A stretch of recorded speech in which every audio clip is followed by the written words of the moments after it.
আসসালামু আলাইকুম এভরিওয়ান, কেমন আছেন আপনারা সবাই? আশা করছি অনেক ভালো আছেন। আমিও আলহামদুলিল্লাহ। এই তো দিন চলে যাচ্ছে। অনেক ঠান্ডা পড়ে গিয়েছে খুলনার এদিকে, মানে শহরের দিকে না, একটু আমাদের এইদিকে। তো সকালবেলা ঘুম থেকে উঠতে ইচ্ছাই করতেছিল না, অনেক লেট করে পরে উঠছি। এরপর রুমটাকে ঝাড়ু দিয়ে দিয়েছি, কারণ এর আগের দিন রুমটাকে ঝাড়ু দেইনি। রুমটা প্রচুর পরিমাণে ময়লা হয়ে গিয়েছিল। পুরো বাসাটা ঝাড়ু দেওয়ার পরে এখন আমি চলে আসছি আমার বিছানাটাকেও গোছগাছ করতে। ঠান্ডা পড়ছে আর প্রচুর মশাও আসতেছে, এই জন্য আমি উপরে আবার মশারিও রেখে দিয়েছি, কারণ প্রতিদিন খুলে রাখা, আবার ওঠানো, আবার খুলে রাখা বেশ ঝামেলার একটা বিষয়। এই জন্য আমি ওইটা ওইভাবেই খাটের উপরে রেখে দিয়েছি, ওইভাবে থাক যতদিন আর কি মশার সমস্যা না যাচ্ছে। আর এছাড়াও মশার কয়েল রুম স্প্রেতে একটু পরে আবার সেই মশা চলেই আসে। শীত চলে আসছে, আমি পুরনো জামা কাপড়গুলো, মানে গরমের পরা জামা কাপড়গুলো ধুয়ে পরিষ্কার করে রেখে দিব, এই জন্য সব পরিষ্কার করে নিয়েছি। আর এই বেডশিটটা আগে বিছানো ছিল, তো এটাকেও আমি সুন্দর করে ধুয়ে শুকিয়ে এখন এটাকে ড্রয়ার নিচে রেখে দিচ্ছি। অনেকদিন পর সকাল সকাল ঘুম থেকে উঠলে যা হয় আর কি। আজকে ভাবলাম যে একটু অ্যাপেল সাইডার ভিনেগার খেয়ে নিই আর একটু এক্সারসাইজও করবো। সবসময় তো সকালে ওঠা হয় না ঘুম থেকে, আজকে যেহেতু সময় সুযোগ করছি তো করাই যায়।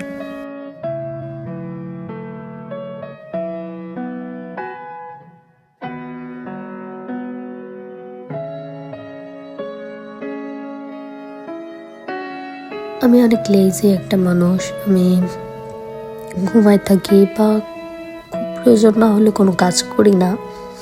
খুব প্রয়োজন না হলে এখন আর বাইরেও যেতে ইচ্ছা হয় না, কারোর সাথে খুব বেশি একটা কথা বলি না। অবশ্য আমার আম্মু, আব্বু, আমার বড় আপু, এই মানুষগুলো ছাড়া আমি কারোর সাথে খুব বেশি একটা কথাও বলি না। মানে যত দিন যাচ্ছে আমি আরো অসামাজিক হয়ে যাচ্ছি, কারোর সাথে কথা বলি না, বাইরে বেরোই না, বিকালে হাঁটতে বেরোই না। কি একটা যে আমি করতেছি আমি নিজেও জানি না। এই যে দুপুরবেলা এগুলো রান্না করব, তো সকালবেলা অনেক টাইম ছিল, বসে বসে ফোন টিপতেছিলাম, বিভিন্ন কাজ করতেছিলাম, ভিডিওস দেখতেছিলাম। তো তার আগে এগুলো কাটাকুটি করে ভাবলাম এরপর রিল্যাক্সে বসে বসে যা ইচ্ছা তাই করি। আর থালা বাসনগুলোকেও ধুয়ে ফেলেছি একটু যখন রোদ উঠছে তখন। এরপর কি কি শপিং করব সেগুলো দেখতেছিলাম একটু। আমি এবার একটা জিনিস হাজারবার দেখে তারপরে কিনবো বাবা। কিছুদিন আগে আমি প্রায় 3,700 না 800 টাকা দিয়ে একটা বোরকার সেট কিনছি। এরপর সেটা এখন আর আমার পছন্দ হচ্ছে না। এখন ওটা দিয়ে যে আমি কি করবো, খাবো না মাথায় দেবো সেটাও বুঝতে পারতেছি না। এরপর এই তো দুপুরবেলা একটু রান্না বান্না করতেছিলাম, তো ছোট্টখাট্টো কিছু ক্লিপস নিয়েছি। এরপর দুপুরের খাবার খেয়ে আমি প্রায় 3টা-4টার দিকে চলে গিয়েছিলাম আমার আম্মুদের বাসায়।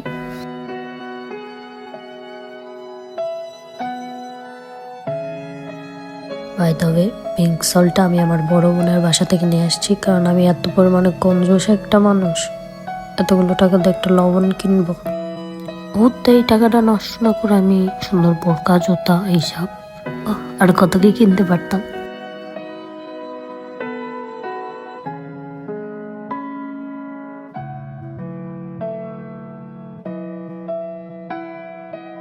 এই যে চলে আসছি আলহানা আনাফদের বাসায়। সব শুয়ে শুয়ে ফোন দেখতেছে, কেউ ঘুমাচ্ছে, কেউ টিভি দেখতেছে, কেউ হাতি তালে দিচ্ছে, মানে সব পাগল হয়ে গেছে। বাই দ্য ওয়ে, এদিন ছিল হচ্ছে 23শে নভেম্বর, আলহানা আনাফের বার্থডে। আমার কিন্তু মনে ছিল না, আমি এমনিতে আম্মুদের বাসায় গেছি। এরপর ওরা বলতেছে যে আজকে বার্থডে, আমার তো মনেই ছিল না।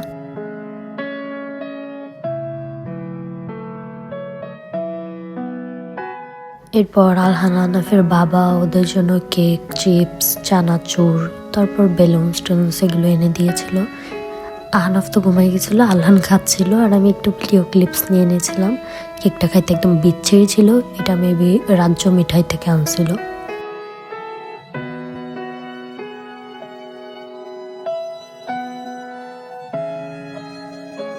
এরপর রাত্রে আহনাফের চানাচুর একটু খেয়ে ঘুমিয়ে পড়েছিলাম। এরপর গুড মর্নিং, সকালবেলা উঠে আম্মু গরম গরম চা বানায় এনে দিয়েছে সবাইকে। আম্মুর ওইখান থাকলে একটাই মজা যে আম্মু সকালবেলায় খাবার দাবার নিয়ে চলে আসে, আর এইখান তো আমি দুপুরবেলা হয়ে গেলেও উঠি না, এরপর উঠে রান্না বান্না করি তারপরে খাই।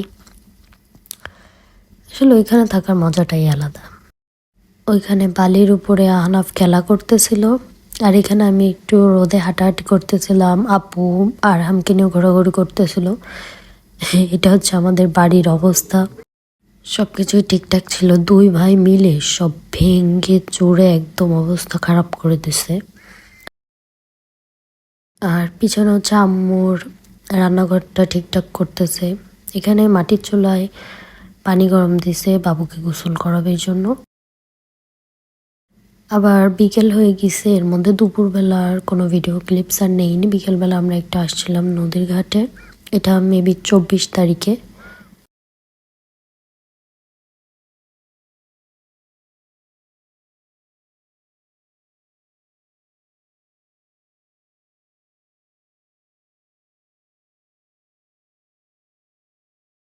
এরপর বিড়ালটাকে একটু ভেলভেট কেক খেতে দিয়েছিলাম, অল্প একটু খেয়েই চলে গেছিল। রাত্রে আমি বাসায় চলে আসছিলাম, কারণ বাসায় অনেক কাজ জমেছিল, ছাদে জামা কাপড় রেখে গেছিলাম, তো ওইগুলোও এনে তারপর বাসায় রেখে দিতে হবে। তো আরেকটু এনার্জি নিতে আসছিলাম, কারণ ওইখানে গেলে আমার ঘুম পুরোপুরি হয় না, আর এখানে থাকলে আমার বেশ সুন্দর ঘুম হয়। আর এই পপকর্নটা জাস্ট অনেক মজা খাইতে, একদম মিষ্টি ফ্লেভার।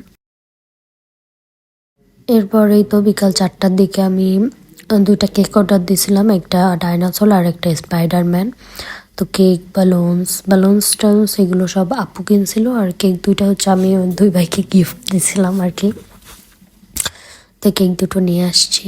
এখন হচ্ছে এই রুমটাকে একটু গোছগাছ করে ডেকোরেশন করে নেব, কারণ আম্মু একা ছিল, আবার ওদের 2 ভাইকে দেখাইতে ওদের খাওয়া দাওয়া পড়াশোনা, মানে ওদের হুজুর পড়াইতে আসে।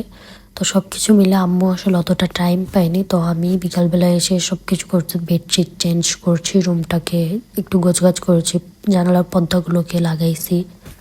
আম্মুদের সব বাসায় যেহেতু নিচে প্লাস্টারের কাজ করা হচ্ছে, তারপর আর বিভিন্ন কাজ করা হচ্ছে, তো সব রুমই একদম এলোমেলো ছিল। তো ভাবলাম যে রুমের মধ্যেই করা যাক। ফার্স্টে প্ল্যান ছিল যে ভিতরে যে বারান্দাটা আছে ওইখানে অনেক স্পেস, ওইখানে করব। তো ভাবলাম ওইখানে রং টং সব একদম খারাপ হয়ে গেছে, ওইখানে সব কিছু ঠিকঠাক করা লাগবে, তো ওইখানে না করি এইখানেই করি।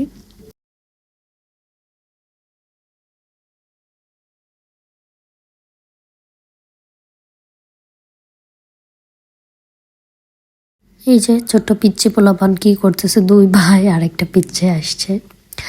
আর এখানে ওদের টেবিলের উপরেই এটা রেখে দিছি এক্সট্রা করে, আর কোনো ঝামেলা করিনি। এই যে সবাই মিলে বসে আছে, এই 2জনকে যে বলতেছি যে একটা পিকচার তুলি, চুপচাপ বসো, 2জন যে এত দুষ্টুমি করতেছে বলার মতন না। কেক স্পাইডারটা ঠিক আছে, বাট এটা আমি একদম অন্যরকম করতে বলছিলাম, অন্যরকম করে দিচ্ছে। যাই হোক, যেমন করছে তেমন ঠিক আছে, বাট চার্জটা একটু বেশি হয়ে গেছে। যাই হোক, কোনো সমস্যা নেই। এই যে পরে ওদের আব্বু ওদেরকে একটু কেক খাওয়াই দিচ্ছিল। এখানে পিচ্চি বাচ্চারা সব দুষ্টুমি করতেছিল, মানে ওরা খাটের উপর এমন দুষ্টুমি করছে। এরপরে যে সবাই যাওয়ার পর আমরা একটু খাওয়া দাওয়া করতেছিলাম। আম্মু এদিন অনেক মজার বিরিয়ানি রান্না করছিল, একদম এত মজা হয়েছে, আম্মুকে বলবো আবার ওরকম বিরিয়ানি রান্না করতে। এরপর 3 ভাই মিলে এই যে এখানে খেলা করতেছিল।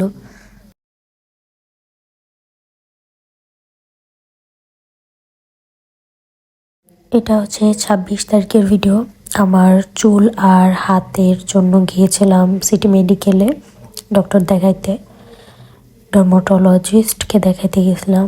তো এরপর আসার সময় ভাবলাম যে পাশে যেহেতু ডমিনোজ আছে একটু পিৎজা খেয়ে যাই, উপর কেএফসিও আছে, বাট আমার আসলে এত পিৎজা টিজা এগুলো খাইতে ইচ্ছা হচ্ছিল না ওই দিন, তবুও একটু গেছিলাম। তো ভাবলাম যেহেতু আসছি তো ওদের পিৎজার ভিডিওগুলো একটু করি, তো ছোট ছোট করে যতটুকু ক্লিপস নেওয়া সম্ভব হয়েছিল ততটুকু আমি নিয়েছিলাম। অ্যান্ড ওদের বানানোর প্রসেসটা একদম ইজি। আমি মাঝে মাঝে বাসায়ও বানাই, বাট ওদেরটা একটু অন্যরকম বানানো।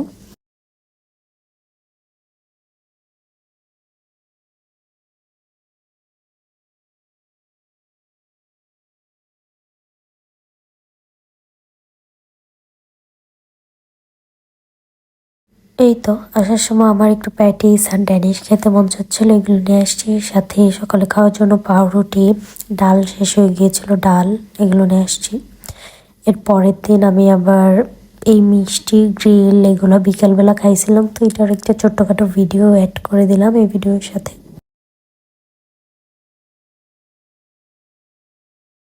এটা হচ্ছে 28 তারিখের ভিডিও, তাদের জন্য কেক বানাইতে হবে, তো কেক বানাইছিলাম। যেহেতু অনেকদিন কেক বানানো হচ্ছে না, আর আমার কাছে সব ইনগ্রিডিয়েন্টস ছিল না, শেষ হয়ে গিয়েছিল। ডিম ও লাস্টের 4টা ছিল, 2টা আমি এমনি খেয়েছি আর 2টা কেকের মধ্যে দিয়েছিলাম। ছোট্ট একটা কেক বানাইছিলাম, এই যে ছোট্ট লিলিপুট একটা কেক। ডেকোরেশন করার মতো তেমন কোনো কালার্সও ছিল না, জাস্ট গ্রিন কালার ছিল, তো গ্রিন কালার দিয়েই কিছু একটা করে নিয়েছিলাম। এই যে আরো নতুন নতুন কেক বানানোর জন্য বেশি করে ডিম আনছি, আমি সবসময় এতগুলো করেই ডিম আনি। আর কিছু শীতকালীন সবজি আনছি, আমার শীতকালীন সবজি ভাজি খাইতে খুব ইচ্ছা হচ্ছে। আর শীতকালীন সবজি দিয়ে রান্না করলেও বেশ মজা লাগে আমার কাছে। এই তো আজকের ভিডিওটা এই পর্যন্তই। সবাই ভালো থাকবেন, সুস্থ থাকবেন। আল্লাহ হাফেজ, আসসালামু আলাইকুম।